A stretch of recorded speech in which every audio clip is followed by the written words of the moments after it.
أعوذ بالله من الشيطان الرجيم. بسم الله الرحمن الرحيم. السلام عليكم ورحمة الله وبركاته.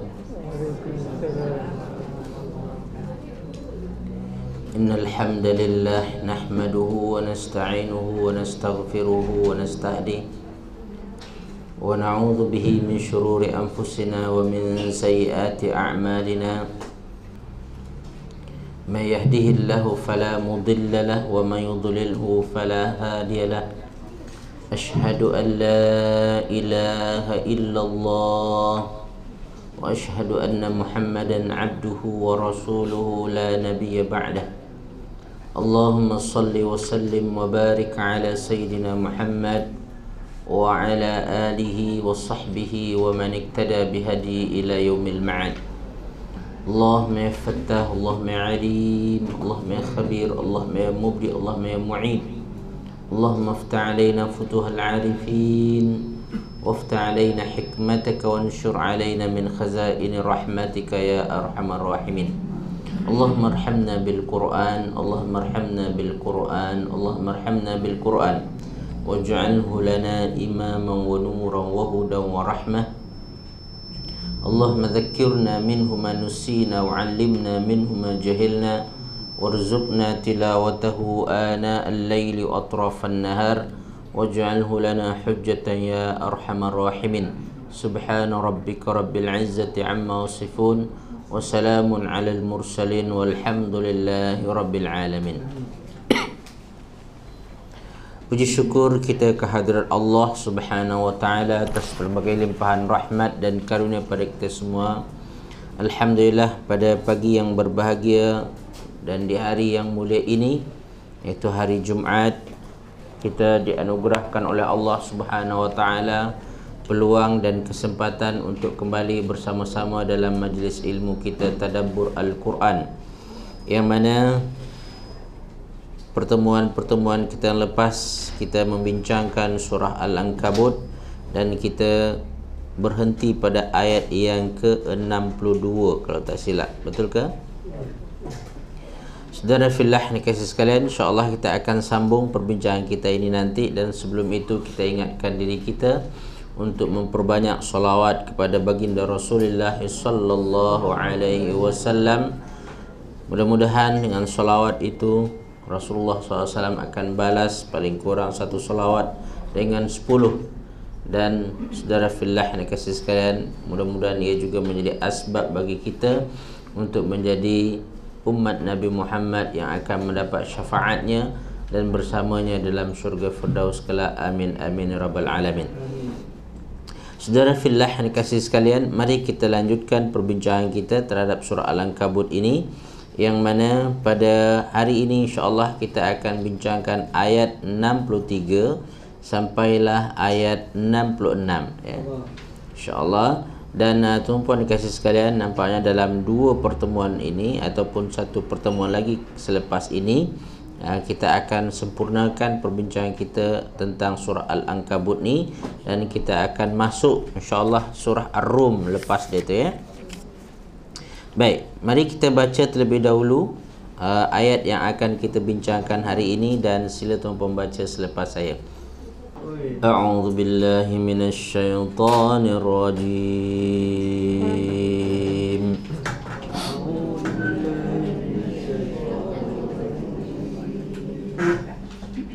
Bismillahirrahmanirrahim.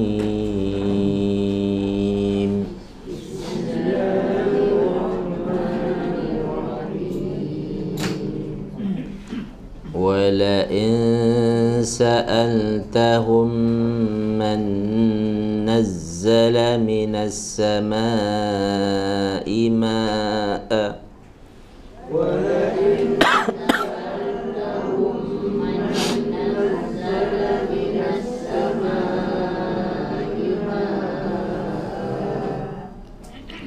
فأحيا به الأرض من بعد موتها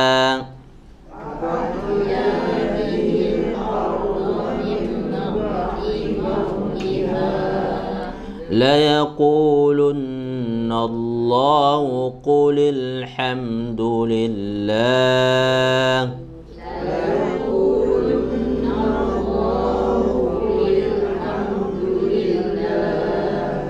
بل أكثرهم لا يعقلون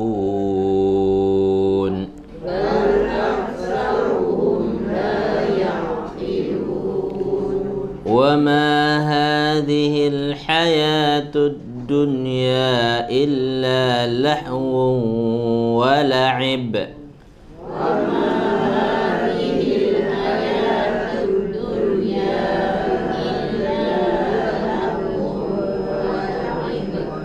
وإن الدار الآخرة لهي الحيوان لو كانوا يعلمون وإن الدار الآخرة لهي الحيوان لو كانوا يعلمون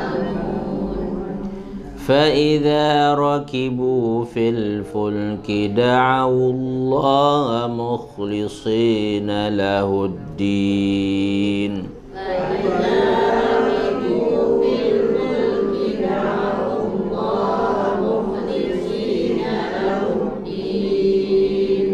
فلما نجاهم إلى البر إذا هم يشركون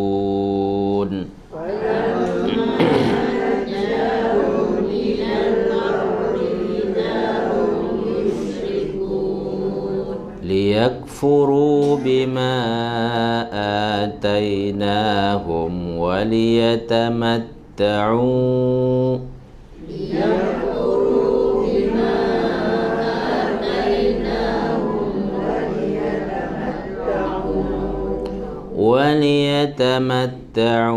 فسوف يعلمون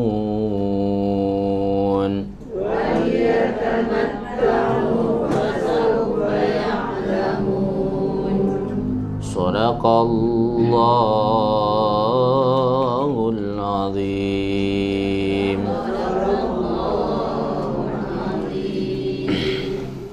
Dengan menyebut nama Allah yang Maha Pemurah lagi Maha Penyayang. Dan jika kamu bertanya kepada mereka, siapakah yang menurunkan air dari langit, lalu dengan air itu dihidupkannya bumi yang sudah mati? Pasti mereka akan menjawab, Allah. Katakanlah, segala puji bagi Allah, tetapi kebanyakan mereka tidak mengerti. Dan kehidupan dunia ini hanya senda gurau dan permainan. Dan sesungguhnya negeri akhirat itulah kehidupan yang sebenarnya, sekiranya mereka mengetahui. Maka apabila mereka naik kapal, mereka berdoa kepada Allah dengan penuh rasa pengabdian, iaitu ikhlas kepadanya. Tetapi ketika Allah menyelamatkan mereka sampai ke darat, malah mereka kembali mempersekutukan Allah.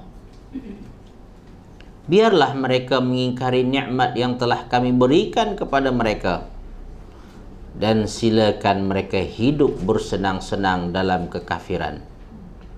Maka kelak mereka akan mengetahui akibat perbuatannya itu. Maha benar Allah ke atas firman-firmannya. Saudara fillah yang dikasihi sekalian, tema yang kita angkat terhadap surah Al-Ankabut adalah memaknai ujian kehidupan. Saudara fillah yang dikasihi sekalian, maka kehidupan kita di dunia ini semuanya adalah ujian yang perlu kita tempuh, yang perlu kita lalui, dan sudah semestinya setiap ujian Allah Subhanahu wa taala inginkan daripada kita lulus dengan baik. Lulus dengan baik maka ia perlu kepada mengikuti garis panduan yang telah ditetapkan oleh Allah Subhanahu wa taala. Al-Quran adalah garis panduan untuk kita dapat lulus ujian itu dengan baik. Maka pada pertemuan yang lepas kita diingatkan oleh Allah Subhanahu wa taala tentang ujian yang dihadapi oleh sahabat-sahabat Rasulullah SAW yang terpaksa berhijrah meninggalkan kampung halaman mereka. Dan biasalah ujian hijrah yang pertama dan utama adalah yaitu masalah rezeki yang akan dia dapatkan di tempat baru yang dia berhijrah tersebut. Maka Allah Subhanahu wa taala mengingatkan kepada mereka dan juga kepada kita yang ada di dunia di zaman sekarang ini, bahwasanya bab rezeki jangan khawatir. Dalam banyak ayat dalam Al-Quran, Allah Subhanahu wa taala mengingatkan kita tentang bab rezeki. Jangan khawatir, jangan risau. Rezeki itu pasti, rezeki itu ada. Selagi kita hidup di dunia ini, Allah akan bagi rezeki kepada kita.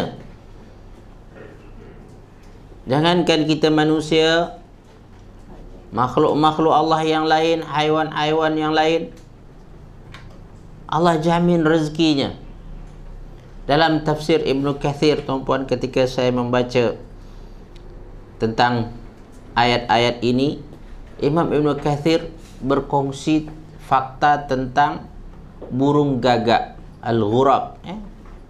Burung gagak apabila menetaskan telur dan mengeluarkan anaknya daripada telur tersebut, anak burung gagak ini warnanya putih, bulunya masih putih. Burung gagak color dia apa? Hitam. Ya. Maka apabila dia lihat anak dia ni putih, burung gagak ni tak nak mendekat. Dia tak bagi makan. Memang ini fakta ini, kata Imam Ibn Kathir, tuan-tuan. Bahwasanya bukan anak luar nikah. Tengok pelik dia lain macam kan. Maka dia tak anggap anak dia. Ya. Maka anak yang keluar, yang baru lahir ini, tuan-puan, yang baru keluar daripada telur dia ni, tuan-puan, dibiarkan. Mak dia tak akan, ataupun apa tu? Mak dia ke apa? Ibu dia. Ibu dia tak peduli. Dia akan biarkan, tuan-puan, tak bagi makan. Dia tak bagi makan. Sampailah berubah warna bulu dia tadi tu. Jadi hitam, barulah dia datang. Dia bagi makan. Tuan-puan dikasih sekalian, siapa yang bagi makan, tuan-puan? Burung lain. Burung kecil yang lain tengok dia ini tak ada makan, dia datang sehingga dia bagi makan. Dia bagi makan sampailah color bulu daripada burung tersebut berubah jadi hitam, baru dia tinggalkan. Mak dia datang, dia bagi makan. Tengok, tuan-puan dikasih sekalian, haiwan Allah Subhanahu wa taala jadikan hidup mereka seperti itu. Jadi rezeki kita, tuan-puan, kalau tak datang dari mak ayah kita, kadang-kadang datang dari orang lain. Ada orang yang tidak dibesarkan oleh mak ayahnya, dibesarkan oleh mak cik dia, kan? Dibesarkan oleh neneknya. Dan terbukti apa dia? Sekarang masih hidup lagi dia. Jadi rezeki, tuan-puan, jangan dikhawatirkan. Rezeki pasti, tetapi yang perlu kita khawatirkan adalah persiapan kita untuk akhirat kita. Apa yang Allah anugerahkan kepada kita di dunia ini, adakah kita dah gunakan untuk mencari keredaan Allah, untuk mencari akhirat? Ya. Semua ini Allah Subhanahu wa taala dah tetapkan. Allah jadikan dunia ini untuk ujian bagi kita. Persiapan kita untuk menghadap Allah Subhanahu wa taala. Maka Allah Subhanahu wa taala sangat tidak berkenan apabila melihat hambanya risaukan rezeki dibandingkan risaukan akhiratnya. Rezeki adalah pasti. Maka pada ayat yang lepas Allah Subhanahu wa taala mengingatkan bahawa Allahu yabsutur rizqa liman yasha. Allah yang melapangkan rezeki bagi sesiapa yang dia kehendaki min ibadihi, daripada hambanya, wa yaqdirulah, dan dia jugalah yang menyempitkannya. Melapangkan dan menyempitkan itu adalah kerja Allah Subhanahu wa taala. Jadi rezeki ni tuan-puan dia ada, cuma cara dapat dia beza. Cara dapat dia beza. Ada dapat dengan mudah, ada dapat dengan susah. Ya? Dia dah ada dah. Cuma cara dia sampai kat kita itu dengan mudah ke atau dengan susah. Kalau tuan-puan ingin dapatkan mudah, sebenarnya kontak yang tukang bagi rezeki tu. Ya? Nanti dia akan datangkan melalui jalan yang mudah, senang, yang tak kadang-kadang tuan-puan tanpa tuan-puan sangka-sangka. Min haitsu la yahtasib. Daripada tempat yang dia tak sangka-sangka tuan-puan. Dan yang sempit ini, hadis Nabi menyebutkan tuan-puan, tidak menjadi sempit rezeki seorang melainkan disebabkan maksiat yang dia buat. Ya, disebabkan dosanya kepada Allah Subhanahu wa taala. Kalau sempit rezeki kita, maknanya kita kena tanya bagaimana hubungan saya dengan Allah Subhanahu wa taala. Sudah baikkah? Sudah baguskah? Aku tak kisah dengan dia ke? Atau ya, ada perkara-perkara yang dia tak suka saya lakukan? Kesimpulannya, kata Rasulullah SAW, sempitnya rezeki disebabkan maksiat yang kita lakukan. Rezeki tu ada, cuma dia susah. Ya? Susah nak sampai. Maka tuan-puan dan kasih sekalian, ingatkan anak-anak kita. Ingatkan ya, orang-orang yang kita kasihi, sayangi. Rezeki jangan khawatir.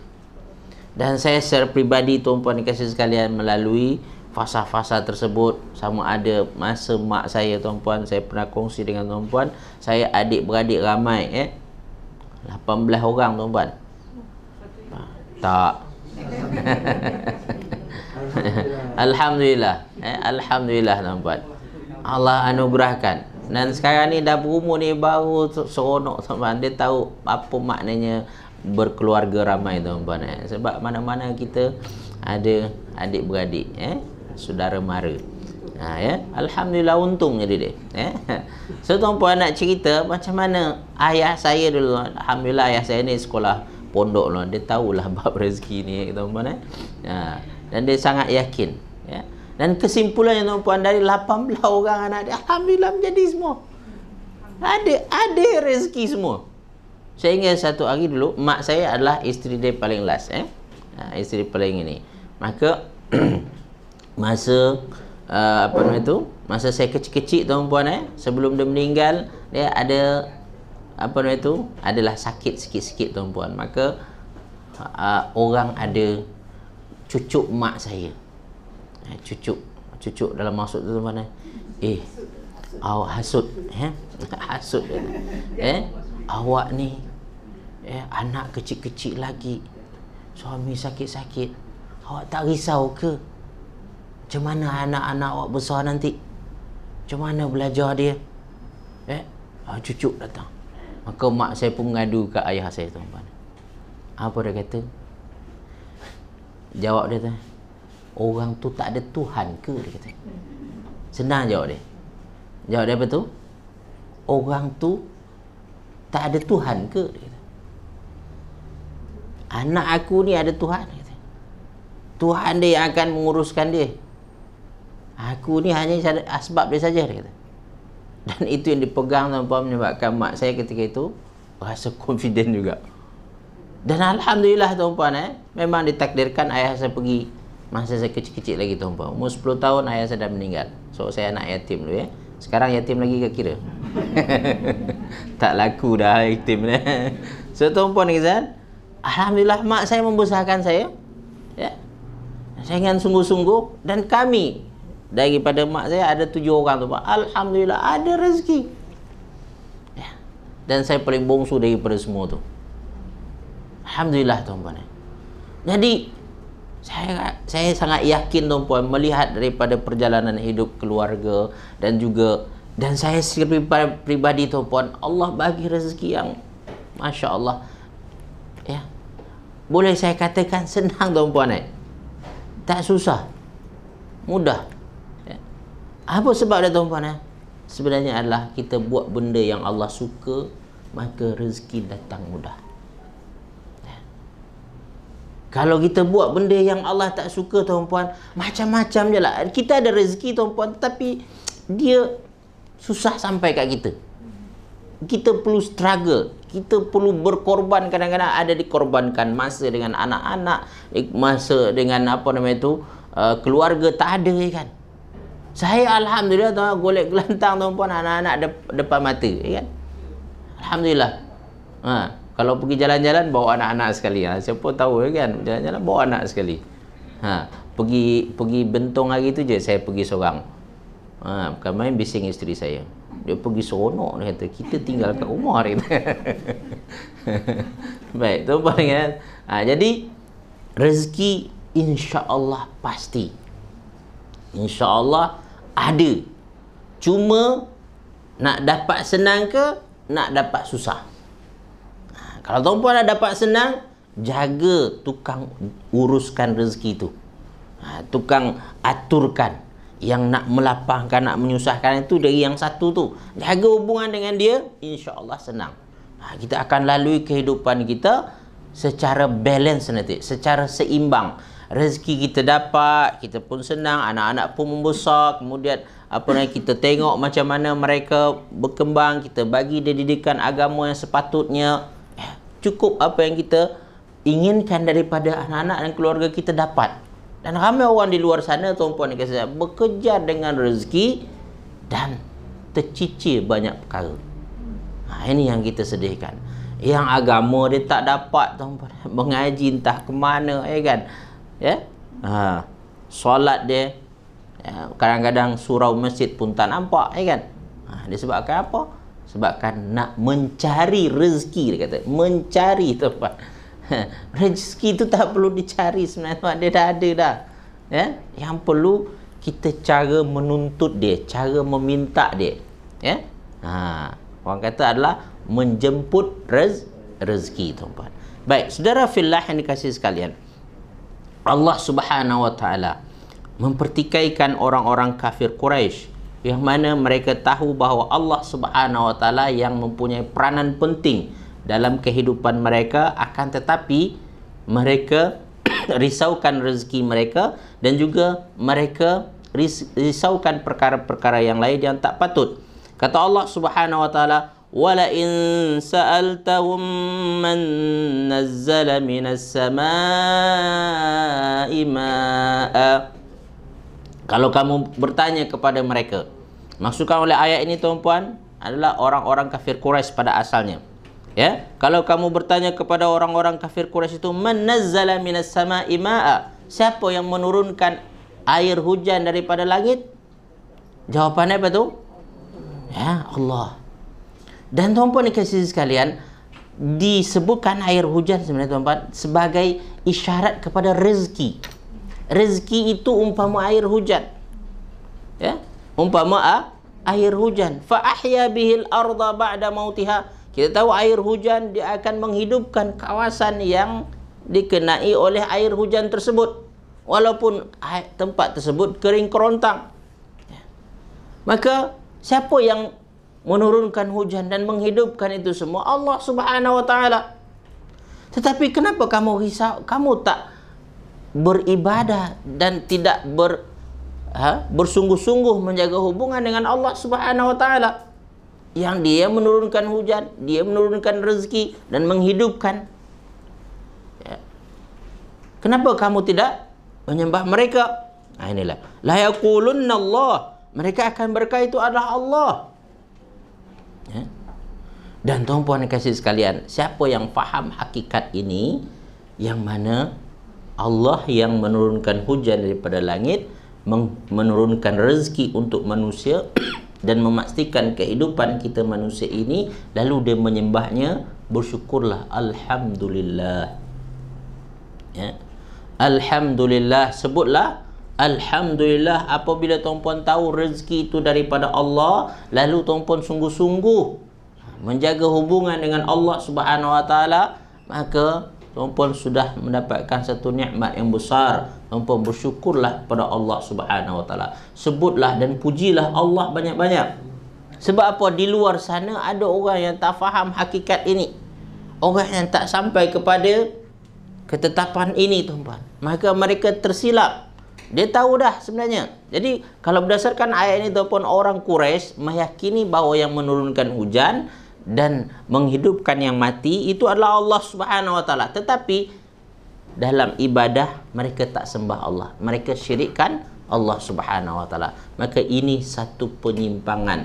Ini satu penyelewengan, tuan-puan. Semestinya yang kita tahu dia adalah menurunkan hujan, memberi rezeki kepada kita dan menghidupkan yang mati, tuan-puan, maka kita buat untuk yang menurunkan hujan tersebut, memberi rezeki kepada kita, ya. Jangan kita meninggalkannya, menjauhkan diri daripadanya. Maka Allah kata qulil hamdulillah. Selalulah menyebutkan apa tu? Alhamdulillah, alhamdulillah. Kita bersyukur banyak-banyak. Dan salah satu cara untuk memudahkan rezeki datang kepada kita, tuan-puan, iaitu bersyukur. Bersyukur dengan apa yang ada. Bersyukur dengan apa yang berlaku di sekeliling kita. Turun hujan, alhamdulillah. Kan? Panas, macam mana? Alhamdulillah, tuan-puan. Sebab, tuan-puan, ada orang yang memang selalu berharap panas, tuan-puan. Siapa dia tu? Tukang jual air, kan? Penoreh getah, kan? Kalau hujan, dia tak boleh pergi menoreh getah, kan? Ataupun orang yang nak pergi ke laut, kan? Nelayan. Dia sangat berharap kalau sekiranya tak hujan, tuan-puan. Kita pula, tuan-puan dan sekalian, nak hujan. Atau petani dia nak hujan, kan? Turunlah hujan, kata. Ya? So, sebenarnya apabila kita berharapkan sesuatu, ada orang yang rasa terkena, tuan-puan. Kena impact dia. Dalam masa yang sama, tuan-puan, ketika ada orang yang kita terkena impact yang negatif, tuan-puan, ada orang yang dapat positif dia. Jadi Allah balancekan, Allah bagi-bagi tu. Allah bagi-bagi tu. Maka Allah kata banyak-banyaklah qulil hamdulillah. Katakanlah banyak-banyak alhamdulillah, alhamdulillah, alhamdulillah, tuan-puan. Alhamdulillah. Dalam apapun juga, tuan-puan, sebutlah alhamdulillah. Kalau itu yang tuan-puan tekankan dalam diri tuan-puan, maka insya-Allah rezeki mudah. Bal aktsaruhum la ya'qilun. Tapi sayangnya ramai yang tak faham. Yang tak mengerti benda ni. Ya. Yang mereka faham, tuan-puan, rezeki saya mudah kalau saya buat kerja sungguh-sungguh. Keluar pagi, balik malam, kan? Work hard. Work hard, kerja keras, kan? Kerja keras. Ini menurut mereka, ya, punca dia mudah rezeki dia. Padahal sebenarnya bukan itu, ya. Tuan-tuan, puan-puan yang kasih sekalian, kita tak nafikan, tuan-puan, kemajuan dan kejayaan negara-negara barat, tuan-puan, membina negara mereka, tuan-puan, kita tak nafikan, nampak megah, nampak hebat, kan? Mungkin dahulu orang, tuan-puan, pandang remeh kepada negara Arab, kan? Terkebelakang, kan? Tapi saya nak tanya, tuan-puan, sekarang dari segi kemajuan, fizikal, tuan-puan, negara mana yang hebat dahsyat sekarang? Dubai, negara Arab sekarang, tu. Terbalik, tahu? Ya? Dan saya nak tanya, tuan-puan, orang Arab membina negara dia dengan senang ke atau dengan susah, tuan-puan? Susah ke senang? Senang, tuan-puan. Duduk goyang-goyang je. Minyak berlambak, kan? Orang senang je. Kalau tuan-puan tengok orang Dubai, orang Saudi, orang tersebut, dia orang, saya tengok, saya paling jealous sangat pergi Saudi, tuan-puan. Dia orang pukul 12 dia tutup kedai, tuan-puan, pukul 4 petang baru dia buka. Tuan-tuan pernah pergi tak? Tidur. Duduk tidur tengah hari tuan. Buat kailulah. Ha. Tuan-tuan jumpa tak negara Arab tu? Dekat Europe tuan-tuan. Ada tu. Dari segi senang agak-agak mana yang senang tuan-tuan? Kalau tuan-tuan nampak, saya bukan nak merasakan orang Arab tu hebat, tidak. Tapi saya nak cerita adalah daripada cara dia dapat rezeki dia tu, mana yang lebih mudah? Orang Barat ke atau orang Arab? Mana yang senang? Minyak banyak. Yes. Allah bagi pada mereka. Kadang-kadang orang tak nampak dia tu. Walaupun pada hal-hal tertentu kita tak setuju dengan orang Arab. Ini bukan maknanya saya kata tuan-puan saya setuju dengan orang Arab 100% tidak. Saya bangga dengan mereka 100% tidak. Dalam banyak hal kita tak terima dia. Tapi dalam hal-hal tertentu kita nampak tuan-puan macam orang Mekah tuan-puan. Tengok tuan-puan, diorang buat kerja bila je tuan-puan? Mesti haji je. Habis mesti haji tuan-puan. Relax majoriti orang yang duduk di Mekah tuan-puan, orang asli Mekah, dia tak duduk sana, dia pergi melancong merata dunia tuan-puan. Seronok dia orang. Cuti. Setahu saya tuan-puan, orang Mekah tuan-puan tak kerja. Tak kerja pun. Goyang-goyang kaki je. Sebab apa? Dia ada bangunan yang orang siap tempah dah. Kalau dengan musim sekarang ini tuan-puan, musim apa nama itu, umrah dulu musim umrah tuan-puan, orang dah siap tempah dah setahun tuan-puan. Penuh dah tu. Sekarang ni Allah tunjuk, engkau kena padan muka. Engkau dulu kami bagi rezeki kamu sia-siakan. Engkau tak jaga elok-elok. Baik, tuan-tuan perempuan yang kasih sekalian, poin kita kat sini adalah jangan kita lupa ini, hakikat ini. Kita kena faham hakikat ni tuan-puan. Rezeki bukan dengan usaha, rezeki bukan dengan apa nama dia tu, kesungguhan tuan-puan, tapi rezeki adalah dengan menjaga hubungan kita dengan Allah. Tuan-puan nak banyak tapi susah ke, atau tuan-puan nak banyak tapi senang? Macam ni. Banyak senang kan? Kurang ada senang juga. Kurang tapi cukup. Mana tuan-puan okey? Banyak tapi tak cukup. Apa nama tu? Sikit bukan kurang sikit tapi tak cukup. Sikit tapi tak cukup. Mana yang lebih baik? Banyak tapi tak cukup. Sikit cukup mana lebih baik daripada banyak tak cukup? Sikit tapi cukup. Alhamdulillah. Banyak habis. Banyak tuan-puan, banyak benda yang kita nak buat, banyak benda hasrat kita, keinginan kita, menyebabkan dia tak cukup juga. Baik, tuan-tuan perempuan dikasihi sekalian, apakah sebab manusia tidak faham hakikat ini? Maka Allah menjelaskan pada ayat yang ke-64 dia. Puncanya adalah cinta dunia. Apabila dunia melekat dalam hati kita, maka kita tak faham hakikat ini. Kita tak ingat perkara ini. Maka kata Allah, وَمَا هَذِهِ الْحَيَاةُ الدُّنْيَا إِلَّا لَهْوٌ وَلَعِبٌ. Tidaklah kehidupan dunia ini melainkan senda gurau dan permainan. Baik, tuan-puan dikasihi sekalian, apa sebab Allah menyebutkan ayat ini? Ulama tafsir menyebutkan bahwasanya orang-orang kafir Quraisy terpedaya dengan dunia ini dan mereka tidak memikirkan akhirat, tidak berusaha untuk meraih redha Allah Subhanahu wa taala, sebab dunia itu ada dalam hati mereka. Mereka dipengaruhi oleh dunia, dan dunia disifatkan oleh Allah Subhanahu wa taala sebagai lahwun wa la'ibun. Dalam ayat yang lain tuan-puan dikasihi sekalian, la'ibun wa lahwun. Tapi di sini apa itu? Lahwun dulu, baru la'ibun. Senda gurau dan kemudian permainan. Baik, tuan-tuan dikasih sekalian, apa beza dua perkara ini? Lahwun dengan la'ibun. Saya pernah terangkan pada tuan-tuan dikasih. Siapa ingat lagi? Kenapa dikatakan dunia ini lahwun? Kenapa dunia ini dikatakan la'ibun? Siapa ingat? Tengok nota dulu Ustaz.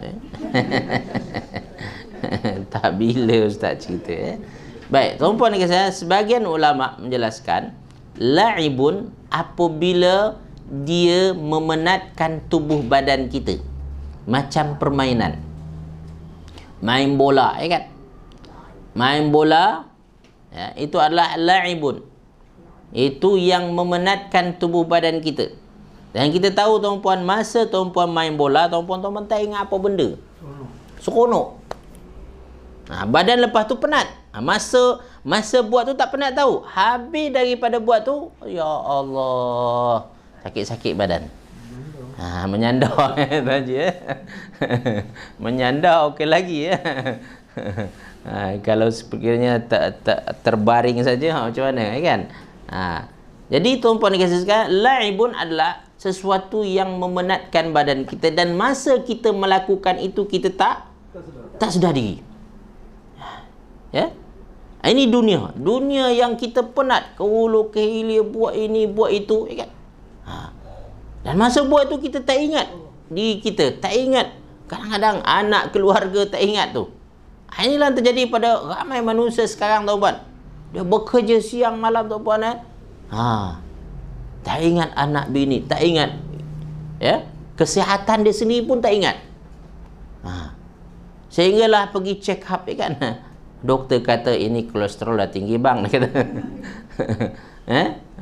Ini uric acid dah dahsyat dah ni, ya.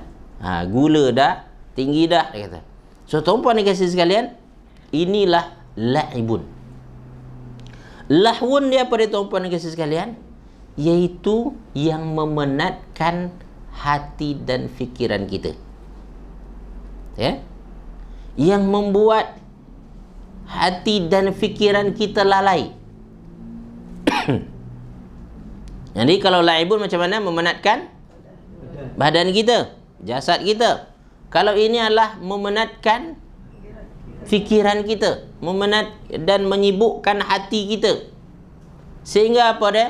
Kita tak memikirkan benda yang mustahak dalam hidup kita. Kita tak memikirkan perkara yang baik untuk hati kita. Pada hati dia sebenarnya dah cakap ini tak patut, tapi dia abaikan, dia tak kisah tu, dia menyibuk, tuan-puan. Dia tak ingat Allah Subhanahu Wa Taala, tak ingat ibadahnya, tak ingat nak puasanya, tak ingat, tuan-puan, nak baca Qurannya. Dia lupa semua ni, tuan-puan.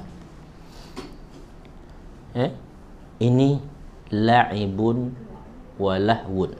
Kalau lahwun tadi apa tu? Lahwun itu hati, fikiran, ya. La'ibun tadi fizikal. Fizikal badan. Kalau tuan-puan perhatikan orang yang cintakan dunia ni, tuan-puan, dua-dua dia masalah. Fizikal penat, tuan-puan, hati fikiran pun penat. Antara mereka ada yang stres, depression, ya kan? Sebab apa? Habis memikirkan dunia ini. Badan pun sakit-sakit dah. Tuan-tuan perempuan dikasih sekali, ingat ni, ya. Perempuan perlu beri hak kepada anggota badan kita, komponen-komponen yang ada dalam diri kita. Dalam diri kita ada jasad, dalam diri kita ada akal, dalam diri kita ada hati, ya kan? Dalam diri kita ada roh. Masing-masing tu ada haknya, ya. Kalau kita berjaya memberi hak masing-masing itu, confirm bahagia. Siapa yang mengabaikan salah satu daripada komponen-komponen tersebut, maka siap-siaplah dia menderita.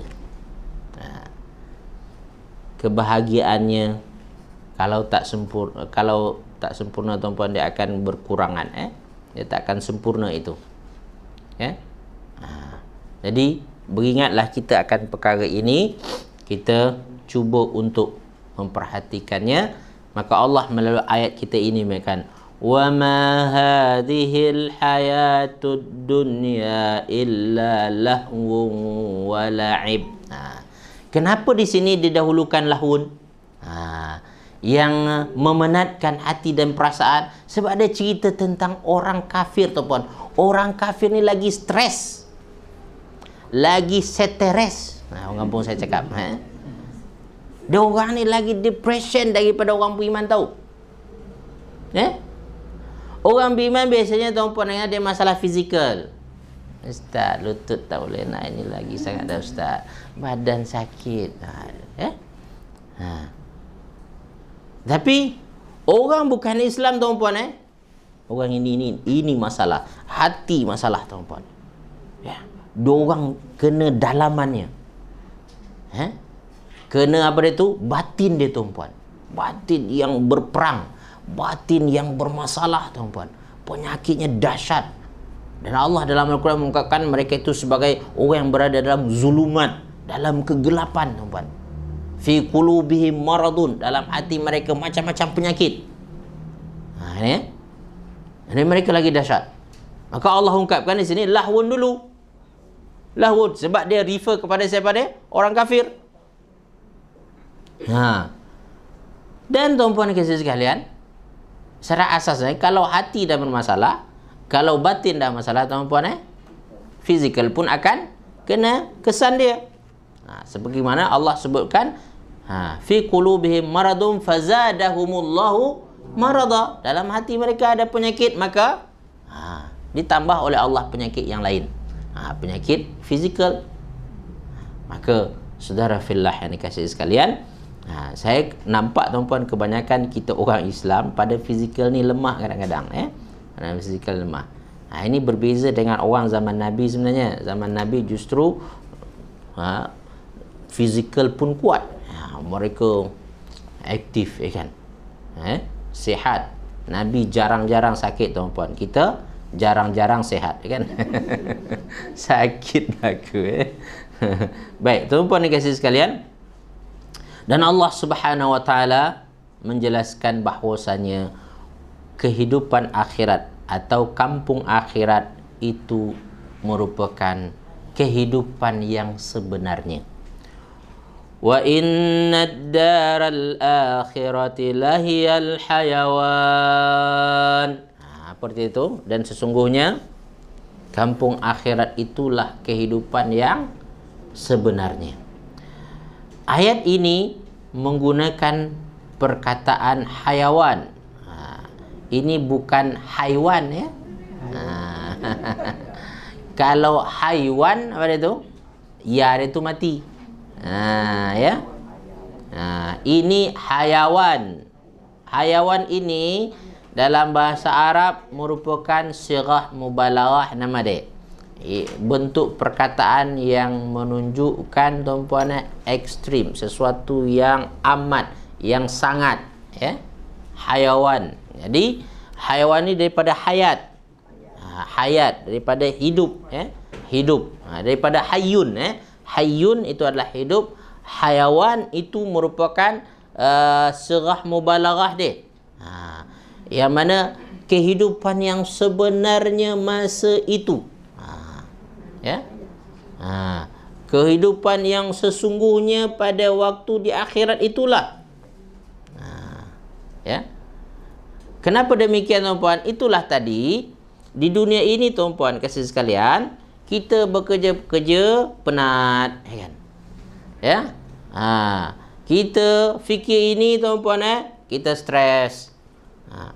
Ya. Tetapi di akhirat itu nanti diangkat oleh Allah daripada kita semua itu. Kalau tuan-puan benar-benar menjadi ahli syurga, tuan-puan, tuan-puan tak akan ada lagi pening. La yusaddauna anha wa la yunzifun. Yusadda' atau suda'. Suda' itu adalah pening. Ya? Tidak akan pening lagi dah. Wa la yunzifun. Dia tidak akan mabuk, ya kan? Sakit kepala. Tak, insya-Allah. Ya. Masa itu tuan-puan dan saudara sekalian, memang enjoy. Memang seronok. Sekarang ni kita enjoy tadi tu, kita sorok-sorok, lepas tu sakit. Ya kan? Seronok bercuti berjalan ustaz, pergi mana Langkawi, tapi balik rumah ustaz 2 hari tak boleh keluar ustaz. Masa kat luar tadi tu tak ingat tuan-puan. Kita tak rasa apa-apa, ya kan? Balik rumah tersadai ustaz 2 hari duduk relax je kat rumah, tak boleh pergi mana-mana. Ini dia. Seronok di dunia ni tuan-puan, membawa kepada kepenatan. Tapi di sana nanti tuan-puan, Allah angkat daripada rasa penat nanti, rasa pening kepala ni. Maka semuanya adalah memang senang. Lahayal hayawan, yang betul-betul nama dia kehidupan yang sebenarnya. Kehidupan yang mana kalau kita makan di sini tuan-puan, terlebih sikit sakit perut, ya kan? Ya. Kalau tak sakit perut, apa dia tu? Macam mana? Kalau tu angin, ya kan? Angin atau aja, ya. Dan tuan-puan dan kasih sekalian, insya-Allah kat sana kalau tuan-puan makan, ada ke najis tuan-puan, tak ada. Ya. So macam mana makanan kita tu? Makanan kita tu keluar dalam bentuk peluh yang wangi bak kasturi tuan-puan. Allahu akbar. Ya. Peluh je keluar. Ya, peluh saja keluar. Dia tak akan ada nanti kotoran-kotoran. Orang tak ada najis, tak ada meludah, tak ada. Tak ada. Saya batuk tuan-puan. Haji batuk tuan-puan. InsyaAllah tak ada. Selamat tu. Tuan-tuan perempuan kasih sekalian, itulah kehidupan yang sebenarnya. Satu lagi, kehidupan itu macam mana? Abadi. Kekal selama-lamanya. Tak berkurang, tuan-puan, justru bertambah, lebih baik lagi. Selama-lamanya. Kita sini hidup, tuan-puan, masa muda memang kuat lah, kan? Dah mulai berumur sikit, tuan-puan, dah mulai sakit-sakit, kan? Lepas tu sampai satu masa, tuan-puan kasih sekalian, sebenarnya kita antara mati, hidup dengan mati, tuan-puan. Hidup segan, mati tak mahu, kan? Ada masanya. Sakit, ya kan? Nak minta mati, takut tak siap lagi, kan? Nak hidup ni sakit-sakit, tuan-puan. Inilah kita dalam satu tahap dalam kehidupan kita, dan insya-Allah tuan-puan, di akhirat nanti Allah akan angkat pada kita. Allah akan jauhkan. Maka apa yang perlu kita buat di sini tuan-puan dikasih sekalian, iaitu memperbaiki amalan kita, memperbaiki usaha-usaha kita di dunia ini. Saya yakin tuan-tuan perempuan, alhamdulillah, dengan rajin tuan-puan majlis ilmu ni, tuan-puan tahulah amalan-amalan yang patut. Macam-macam ustaz mengajar sini, kan? Dekat surau pun lebih kurang macam tu juga. Masjid pun ada seperti itu juga, tuan-puan. Apa yang perlu kita lakukan daripada ilmu yang kita ada tersebut, tak ada melainkan adalah beramal dengannya. Ya, kita perlu beramal, sebab yang akan bersama dengan kita amalan kita nilai, kan? Ya, amalan kita, apa yang kita amalkan daripada ilmu-ilmu kita itu. Dan saudara fillah yang dikasihi sekalian, maka Allah Subhanahu wa taala mengingatkan bahwasanya lau kanu ya'lamun, kalaulah mereka tahu, kalaulah mereka tahu bahawa kehidupan akhirat itu adalah kehidupan yang sebenarnya, maka mereka tak risau sangat bab dunia ni. Ya, mereka tak risau sangat bab rezeki, dia akan risaukan akhirat. Pada asasnya tuan-puan, apabila tuan-puan risaukan akhirat lebih, dunia akan datang untuk tuan-puan. Ya, dunia akan mengikut. Tapi kalau tuan-puan risaukan dunia banyak, akhirat confirm tercicir. Ya? Ini hakikatnya. Sekali lagi tuan-puan dan kasih sekalian, apabila tuan-puan risaukan akhirat, maka dunia akan ikut serta. Ya? Dunia tuan-puan akan menjadi lebih baik lagi sebenarnya. Tetapi apabila tuan-puan risaukan dunia lebih banyak, macam mana? Akhirat tercicir. Dunia pun tak ke mana jadinya. Dunia pun takkan ke mana tuan-puan. Maka Allah Subhanahu Wa Taala dalam Al-Quran menyebutkan, siapa yang inginkan dunia, kami akan bagi kepada dia. Ya? Allah bagi. Nu'ti minha. Kami bagi di antara dunia tu je, sebahagian daripada dunia tu. Dia bagi. Bukan dia tak bagi tuan-puan, dia bagi. Tetapi siapa inginkan akhirat, maka Allah bagi dia dunia dan akhirat sekali. So, saudara fillah yang dikasihi sekalian, maka ayat ini mengingatkan kita, kalau kita risaukan bab rezeki, bab dunia ini takkan ke mana. Ya? Baik, saudara fillah yang dikasihi sekalian, Allah mengingatkan kita melalui ayat selanjutnya. Peliknya manusia ini, ya, terutama orang kafir Quraisy yang dimasukkan oleh Allah pada ayat ini, yang mana pada waktu senang-senang hidup di dunia dia tak ingat Allah, tahu. Tapi waktu susah macam mana? Dia ingat Allah Subhanahu Wa Taala. Maka disebutkan oleh Allah pada ayat 65, فَإِذَا رَكِبُوا فِي الْفُلْكِ دَعَوُا اللَّهَ مُخْلِصِينَ لَهُ الدِّينَ فَلَمَّا نَجَّاهُمْ إِلَى الْبَرِّ إِذَا هُمْ يُشْرِكُونَ. فَإِذَا رَكِبُوا فِي الْفُلْكِ, apabila mereka naik kapal, ya, pergi ke laut, maka berlakulah umpamanya ombak besar, angin kuat, kapalnya bergoncang macam nak tenggelam. Agak siapa yang akan dia seru, tuan-tuan? Allah. Da'awullah. Mereka menyeru Allah Subhanahu Wa Taala, meminta kepada Allah Subhanahu Wa Taala, dan masa itu mukhlisina lahuddin, ya, berdoa dengan penuh apa? Penuh ikhlas, penuh berharap hanya kepada Allah sahaja. Dalam tafsir Ibnu Katsir disebutkan bahwasanya ketika Rasulullah SAW berjaya menaklukkan kota Mekah, Ikrimah bin Abu Lahab ke Abu Jahal, Ikrimah yang merupakan salah seorang kafir Mekah pada waktu itu, melarikan diri. Ya, dia takut dengan Nabi Muhammad SAW, maka dia melarikan diri. Dia meninggalkan kota Mekah dan dia berniat untuk pergi ke Habsyah. Perlu tuan-puan ketahui, Habsyah yang merupakan Afrika pada waktu itu negara maju, tahu. Macam Europe sekarang ni lah, yang mana orang ke Afrika ada masalah, dia lagi kat mana? Europe, ya kan? Dulu orang Arab ada masalah, tuan-puan, dia pergi ke Habsyah.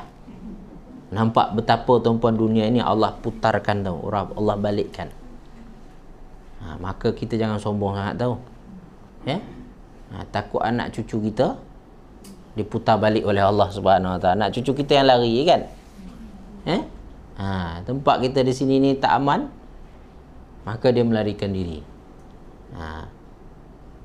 So, tuan-puan dikasihi sekalian,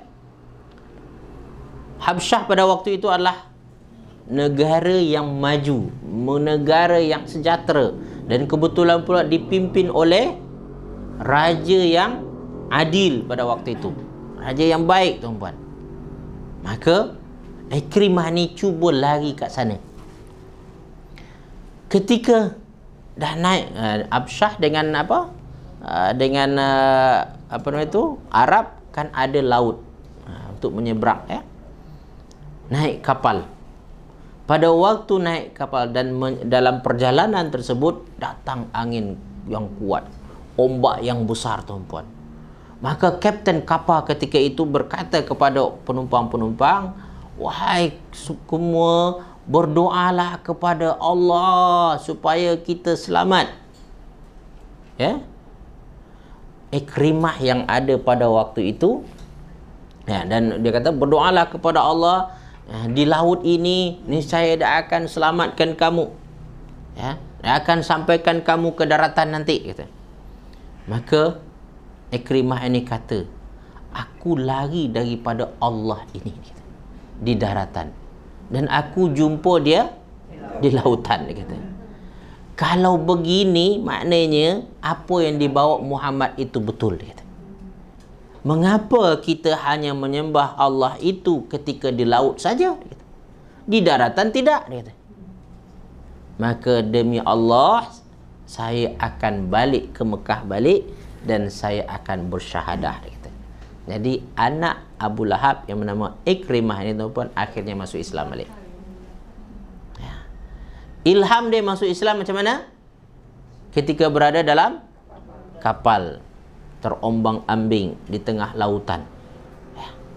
Maka dia balik ke Mekah, tuan-puan. Dia balik ke Mekah, dia syahadah di hadapan Rasulullah sallallahu alaihi wasallam. Dan tuan-tuan puan-puan dikasihi sekalian, ayat ini sebenarnya mengisyaratkan kepada kita pada masa susah semua orang minta kepada Allah, ingat kepada Allah, ya. Terbukti tuan-puan, kalau pun tak sebut Allah kadang my God, oh my God, gitu kan. Dia ingat Tuhan juga, ya kan. Dia tak ingat berhala dia, ya. Saudara fillah yang dikasihi sekalian, maka oleh itu janganlah kita ingat Allah masa susah saja, tapi ingat Allah jugalah pada masa kita senang. Ingat Allah dalam semua keadaan kita. Maka insya-Allah Allah Subhanahu wa taala akan menolong kita bila-bila masa. Ya. Rasulullah menyebutkan bahawasanya, ingatlah Allah di masa senang, niscaya Allah akan ingat kamu di masa susah. Saudara fillah yang dikasihi sekalian, maka di antara poin yang boleh kita dapat di sini, tuan-puan, doa yang ikhlas. Doa yang ikhlas daripada manusia kepada Allah masa dia susah, ya, Allah akan selamatkan. Ya, walaupun dia orang kafir. Nampak tak ni? Ya, yang mana orang kafir ketika berada dalam susah, dia minta pada Allah, ya kan? Minta pada Tuhan. Tuhan yang satu tu, yang dia maksudkan adalah Tuhan yang mendatangkan manfaat mudarat, ya kan? Tuhan yang mendatangkan angin tofan ini, lautan ini, ya. Maka tuan-puan, dia berdoa dengan ikhlas pada waktu itu. Allah selamatkan tak? Allah selamatkan. Tuan-tuan puan-puan kasih sayang, kalau orang kafir pun Allah selamatkan, kenapa kita orang beriman, tuan-puan, tak percaya, tak yakin? Kadang-kadang pelik juga, tuan-puan, kita orang beriman ni yang ragu, Ustaz, boleh ke Allah nak tolong saya nanti? Macam mana ya? Tuan-tuan puan-puan yang kasih sekalian, ikhlaskan je dah doa kita, permintaan kita kepada Allah Subhanahu wa taala. Mana yang kita silap dahulu, tuan-puan, istighfarlah. Tuan-puan minta ampunlah kepada Allah. Ya Allah, ampunkanlah dosa-dosa aku yang silam, ya Allah. Kelemahan aku yang lalu, ya Allah. Ya Allah, aku hanya berharap padamu, ya Allah. Engkau tolonglah aku, ya Allah. Kau bantulah aku, ya Allah. InsyaAllah, tuan-puan, Allah akan bagi kita. Maka Allah kata pada ayat, da'allahu mukhlisina lahuddin falamma najjahum ilal barri. Maka ketika Allah Subhanahu wa taala selamatkan mereka, ya, selamatkan, najjahum.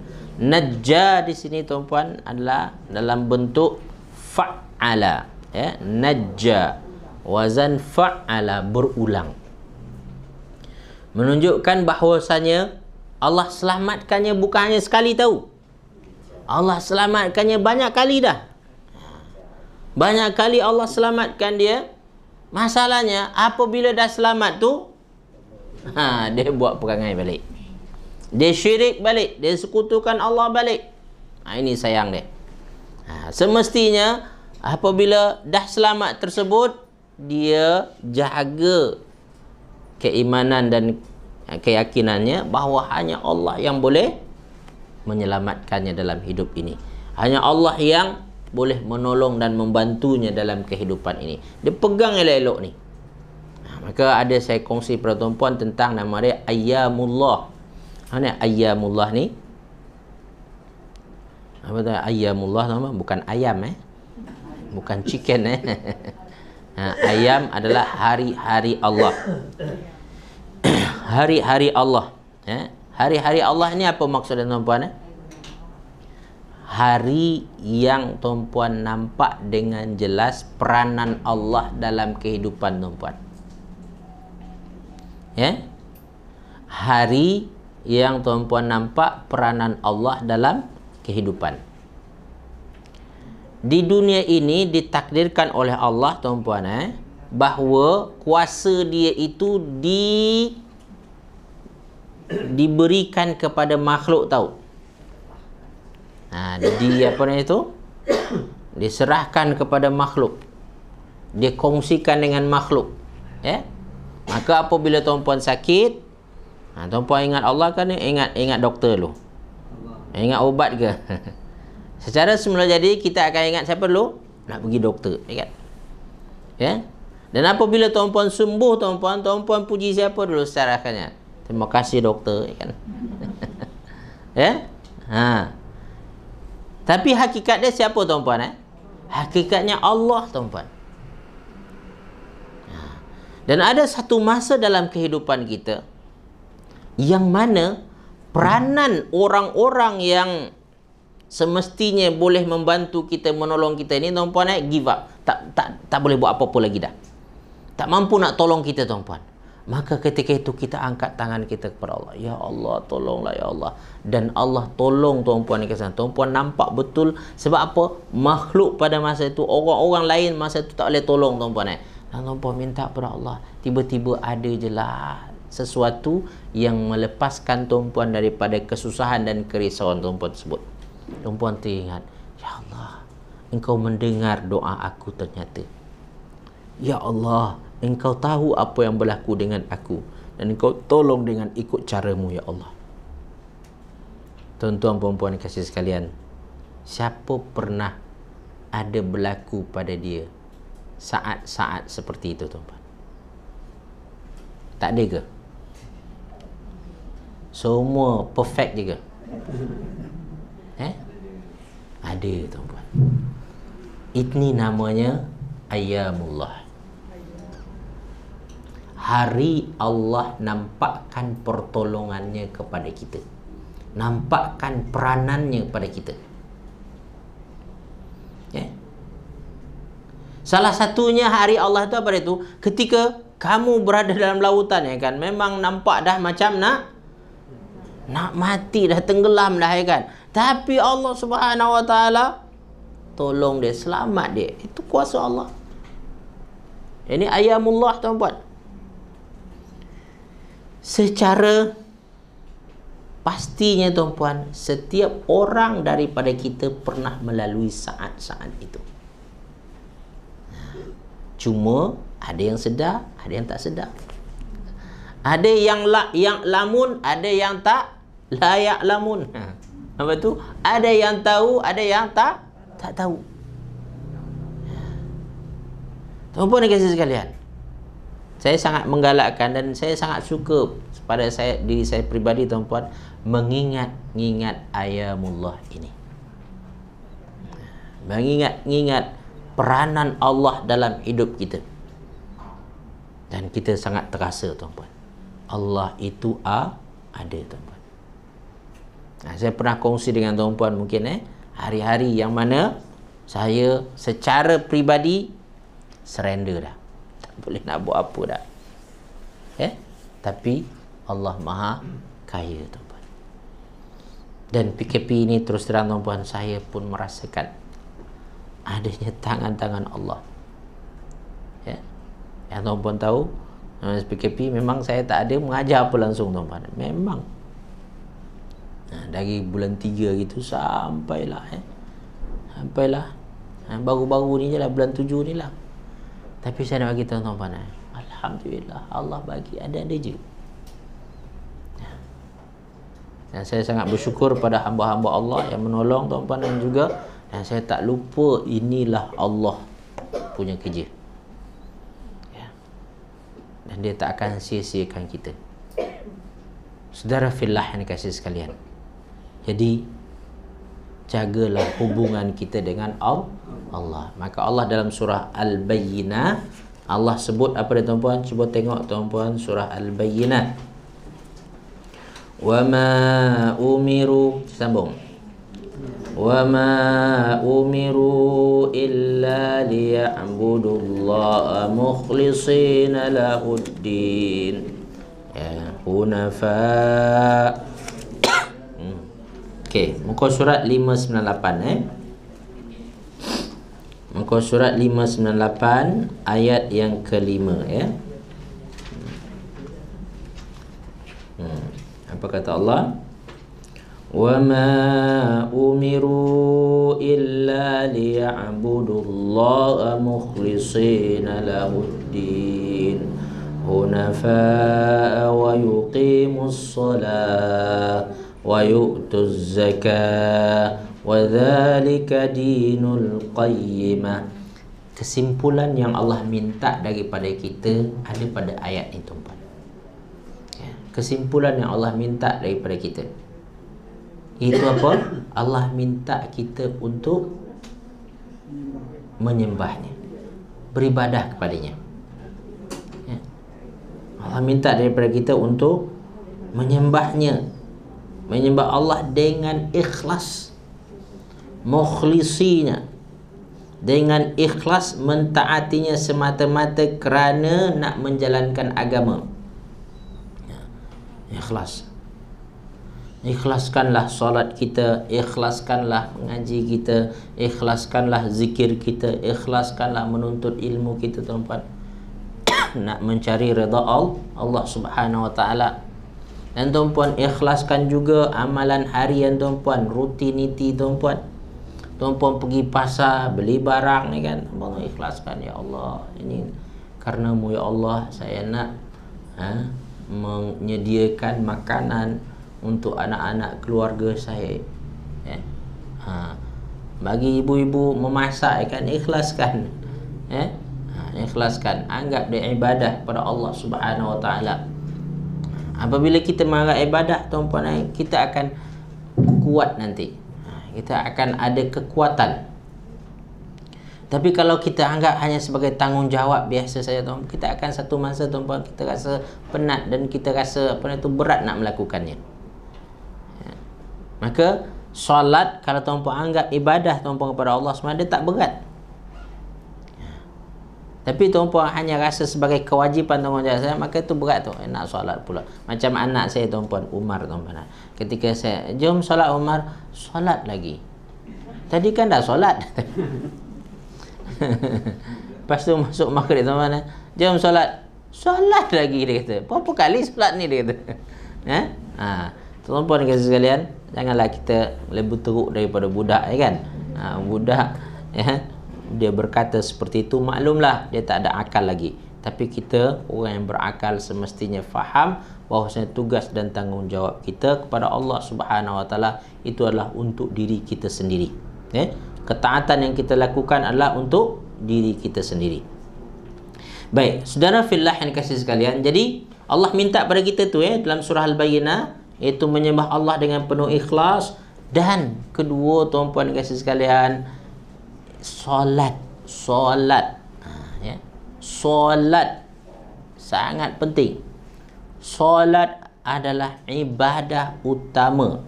Kata Rasulullah, tiang agama. Jangan sia-siakan. Nak tuan-puan tahu mudah rezeki, tuan-puan, solat awal waktu. Jagalah. Kalau anak cucu tuan-puan nak ingatkan, awak nak senang rezeki, solat dulu. Solat. Ambil berat solat tuan-puan, insya-Allah yang lain jadi ringan. Tapi awak berat nak solat, itulah rezeki berat nak sampai ke awak. Ringankan diri kita untuk solat, insya-Allah. Bergolek-golek rezeki itu datang tuan-puan. Senang nanti. Baik. Yang ketiga apa tuan-puan kata? Wa yu'tuz zakah. Berkongsi. Zakat. Apa yang kita ada, yang kita miliki, bagi orang, bantu orang, tolong. Tiga ni tuan-puan buat, tengoklah tuan-puan. InsyaAllah orang yang jaga tiga dia tuan-puan, sampai waktu solat dia buat solat, sampai perlu bayar zakat tuan-puan dia keluarkan zakat, InsyaAllah takkan miskin. Saya jamin takkan miskin. Kenapa Ustaz pasti sangat? Allah pun jamin macam tu. Takkan miskin orang jaga solat, orang yang jaga zakat tuan-puan. Sebab zakat ini menggandakan. Dia selalu menambah ni. Menambah. Zakat menjaga apa yang kita ada tuan-puan. Dia akan selamatkan tu. Dan dia akan menambah nanti. Kadang-kadang kita lupa dalam hal ini tuan-puan. Maka tiga ni Allah minta. Ya'budullah mukhlishina lahuddin. Beribadah dengan ikhlas. Tunaikan solat. Wa yuqimus solat. Kemudian ketiga apa itu? Wa yu'tuz zakah. Apa kata Allah? Wa dzalika dinul qayyimah. Apa makna itu? Wa dzalika dinul qayyimah. Dan itulah agama yang sebenarnya. Agama yang lurus. Agama yang sebenarnya mesti akan menekankan tiga perkara ini. Menekankan tiga perkara ini, ibadah yang betul kepada Allah, kemudian solat sebagai bentuk ibadah tersebut, kunci pada ibadah, kemudian adalah iaitu memperhatikan sosial. Kita tengok orang-orang susah sekeliling kita, kita tolong tuan-puan, kita bantu, itulah ibadah bagi kita. Baik. Saudara fillah yang dikasih sekalian, kita sambung. Jadi, falamma najjahum ilal barri idza hum yusyrikun. Apabila dah selamat, mereka mensekutukan Allah Subhanahu wa taala. Kalau kita nampak teman, ini cerita-cerita orang kampung saya lah. Orang kerja kapal ni tuan-puan, di antara orang yang kadang dia lupa. Orang kerja kapal, betul ke tak betul tak tahulah, orang kampung saya cakap lah. Sebab dia lama duduk kat kapal tuan-puan, apabila turun tersebut, dia macam singa cari mangsa, kan, garang. Kalau kita lihat sebenarnya di kapal tersebut dia belajar banyak sebenarnya, kan, belajar untuk dia mengingatkan diri kepada Allah. Tetapi kenapa justru terbalik tuan-puan? Orang kerja kapal ketika dia turun ke darat, dia lupa diri.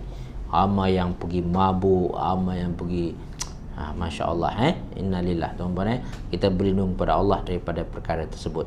Semestinya lagi banyak bukti kebesaran Allah nampak, makin sedar dan dekatlah kita dengan Allah Subhanahu wa taala. Dan ayat ini mengingatkan kita, ramai orang seperti itu nanti. Dan kepada orang ini kata Allah Subhanahu wa taala, liyakfuru bima atainahum. Apa dia kata? Biarlah dia orang kufur. Biarlah orang kufur dengan apa yang Allah kami berikan kepada mereka. Biar je lah. Dia kata orang yang tak sedar diri ni Tidak bersyukur ini, biar ajalah. Ini sebenarnya ditujukan pada Nabi Muhammad untuk orang-orang kafir Quraisy masa itu, yang mana dah diingatkan oleh Nabi banyak kali, tapi mereka masih ingkar lagi. Maka Allah kata, liyakfuru bima atainahum, biarkanlah mereka kufur dengan apa yang telah kami berikan kepada mereka. Waliyatamatta'u, dan mereka bersenang-senang. Maknanya Allah nak bagi istidraj, bagi istidraj dengan nikmat yang Allah berikan kepada mereka. Biarkan. Liyakfuru bima atainahum waliyatamatta'u fasawfa ya'lamun. Mereka pasti akan tahu kesannya. Saudara fillah yang dikasihi sekalian, jika ini kepada orang kufur, orang kafir, maka kita orang beriman mesti sebaliknya dalam menghadapi ini. Sebaliknya macam mana Ustaz? Iaitu dengan setiap yang Allah beri tersebut kita bersyukur. Kita ingat Allah Subhanahu Wa Taala, ia daripada Allah Subhanahu Wa Taala, dan kita ucapkan alhamdulillah. Dan kita juga apa perlu lakukan tuan-tuan? Gunakan nikmat itu di jalan Allah. Gunakan setiap yang Allah beri di jalan Allah Subhanahu Wa Taala. Jangan kita tidak menggunakannya, nanti kita kufur nikmat. Kufur nikmat, apa kata Allah dalam surah Ibrahim tuan-tuan yang kasih sekalian? Wala in kafartum inna azabi lasyadid. Jika kamu kufur, azab aku amat pedih, kata Allah. Dan kebalikan dari kufur apa itu? Syukur. Kalau kamu bersyukur, sesungguhnya aku akan tambahkan pada Allah Subhanahu Wa Taala. Maka tuan-puan kena buat satu formula. Tuan-puan nak bertambah syukur. So, syukur equal tambah. Apa itu? Syukur equal tambah. Tambah equal syukur. Terbalik kan sama Nanti kata tu, kalau tuan-puan nak tambah, tuan-puan kena tambahkan syukur tuan-puan. Dalam masa yang sama tuan-puan kasih sekalian, kufur seksa. Kufur equal seksa. Seksa equal kufur. Apa makna tuan-puan? Kalau hidup tuan-puan susah, maknanya kufur nikmat lah tu. Ada nikmat yang kita tak syukuri. Cek balik bagaimana kita dengan nikmat Allah Subhanahu Wa Taala. Jadi kalau nak kita senang dalam hidup, nak selalu mengalami proses peningkatan, tambahkan syukur. Tambah syukur lagi, ni lagi banyak tuan-puan dapat. Dan siksa tuan-puan berpunca daripada kufur. Kufur lah tu. Ada nikmat Allah yang kita tak syukuri lagi. Maka macam mana untuk syukur? Itu saya dah sebut dah. Ketahuilah dia daripada Allah Subhanahu Wa Taala. Kedua pada itu, banyakkan memuji Allah Subhanahu Wa Taala. Dan ketiga adalah iaitu menggunakannya di jalan yang diredai oleh Allah, yang diinginkan oleh Allah Subhanahu Wa Taala. Insya-Allah itu akan menjadi asbab kepada kebahagiaan dan ketenangan tuan-puan kasih sekalian. Jika tidak, inilah yang kata Allah Subhanahu Wa Taala, ia akan menjadi istidraj. Istidraj ni tuan-puan, itu yang kita kata tadi, luar nampak cantik. Istidraj ni macam mana tu? Luar nampak cantik tapi dalam berpenyakit. Dalam teruk tuan-puan. Istidraj ni kalau orang pandang tuan-puan memang hebat. Orang pandang dia pandai. Orang pandang dia orang kaya, orang beruntung. Orang pandang dia tuan-puan orang berjaya. Orang popular, kan? Orang pandang tu. Oh, tapi masuk dalam kehidupannya tuan-puan. Oh, tak terdaya aku tengok. Tengok pun aku tak terdaya. Apa sebab tuan-puan dengan suami isteri berperang tak boleh nak ngam. Dengan anak beranak, ya Allah, macam bukan anak beranak, musuh, adik beradik, balah, kan. Ada juga tuan-puan dan kasih sekalian, dengan mak bapak dia tuan-puan tak pernah ngam. Tak boleh berdekatan. Susah. Orang tengok tuan-puan hebat, kan. Tapi dah masuk. Ini nama dia istidraj tuan-puan. Istidraj yang Allah bagi. Contoh istidraj yang paling dekat apa dia tuan-puan, yang paling selalu disebut oleh Allah dalam Quran apa itu? Qarun tuan-puan. Qarun. Pernah saya cerita pada tuan-puan, Qarun ini orang paling cerdik di kalangan Bani Israel selepas Nabi Musa AS. Cerdik tuan-puan. Pandai. Maka orang kata tuan-puan yang menjadikan emas dalam bentuk perhiasan yang boleh ni itu tuan-puan penemuan Qarun tahu. Dia yang menemukan emas ataupun barang logam emas di dalam laut, dalam apa tu, dalam perut bumi tersebut, dan dia yang mengolah tuan-puan menjadi perhiasan itu dia yang orang pertama dikatakan. Sebab dia ada ilmu macam ilmu kimia ni ilmu kimia tuan-puan, dia ada bahan untuk mengubah itu sehingga nampak cantik. Kalau dia buat tuan-puan, orang mesti beli tuan-puan, orang mesti beli dengan harga mahal. Ini hebatnya Qarun ni tuan-puan. Dan dekat setakat itu tuan-puan tidak. Dia juga dalam beragama pandai. Dalam beragama pun dia mahir. Sehingga kalau dia membaca seperti sebelum Nabi Musa kan ada tuan-puan sahifah Nabi Ibrahim tu semua tu. Ada. Kalau dia dapat tu, dia akan tahu. Cuma sayang tuan-puan dikasih sekalian, semua itu dikembalikan pada diri dia. Ini aku. Aku yang usahakan ni. Sebab akulah. Jadi dia lupa tuan-puan dikasih sekalian. Maka Allah Subhanahu Wa Taala memang bagi dia semua, bagi kemasyhuran, bagi apa nama dia, kekayaan. Dan boleh dikatakan orang Bani Israel dekat Mesir pada waktu itu tak boleh hidup tahu. Orang Bani Israel dekat Mesir pada waktu itu hidup mereka macam mana tuan-puan? Hidup mereka susah.